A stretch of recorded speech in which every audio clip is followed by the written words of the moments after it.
chanson, j'ai automatiquement pensé à ma maman, donc inévitablement à la vôtre aussi. Je me souviens, je devais avoir 7-8 ans, pas plus. Nous étions en Kabylie. Elle était là, à côté de moi, en train de battre du lait qu'elle a mis dans une calebasse, vous savez, une espèce de baratte.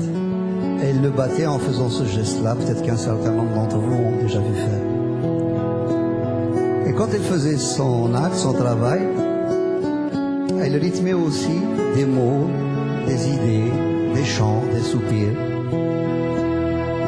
Ça lui arrivait de pleurer des fois, même d'esquisser un sourire à des moments aussi. Et vous savez, sur le coup, j'étais jeune, beaucoup trop petit pour comprendre. Ayant bien sûr grandi et surtout ayant emmagasiné toutes ces choses dans ma tête, dans ma mémoire, je me suis rendu compte alors qu'elle ne faisait que se confier à son instrument, parce qu'elle n'avait pas d'autre interlocuteur valable. Et c'est là où j'ai compris une chose, cette image de femme qui était là, subissant la loi du milieu, du mal, et qui se confiait donc à une chose inerte. Et c'est là où j'ai compris une chose assez importante dans ma vie, c'est que s'il n'est déjà pas évident d'être une femme en général dans n'importe quelle société, qu'elle soit moderne, avancée, aboutie ou non, je crois que ça l'est encore moins dans des sociétés à forte tradition telles que la mienne. Et j'en voulais pour preuve cette dame qui se trouvait être ma mère. J'ai compris une deuxième chose, c'est que j'ai sorti inconsciemment cette chanson du fond de mon enfance, à travers des visions que j'ai eues, que j'ai vécues, des sensations que j'ai éprouvées. J'ai tout de suite compris aussi qu'elle n'était plus à moi tout seul, mais qu'elle nous appartenait tous. Parce que d'abord, on a tous une maman et que pour peu qu'on appartienne à une de ces sociétés un peu à forte tradition, on a une image de la mère assez spécifique, assez spéciale. Et à ce titre, j'ai l'habitude donc de la partager avec vous en vous demandant une chose bien simple, ce que je fais depuis pas mal de temps. Essayez ce soir, ce samedi soir là plutôt, d'avoir dans votre tête une image claire, précise, lumineuse de celle qui vous a donné la vie, ou tout simplement de celle que vous aimez. Qu'elle soit ou non de ce monde, je pense qu'elle sera à jamais gravée dans nos cœurs. Vous pourriez me dire pourquoi, bien sûr. Parce que l'un de vous pourrait me dire, bon, ma maman est avec moi, on vit ensemble, il n'y a pas tellement de soucis. Quelqu'un d'autre me dira, j'ai de ces nouvelles au téléphone, on se tient en contact. Et vous savez, ce n'est pas du tout pour ça.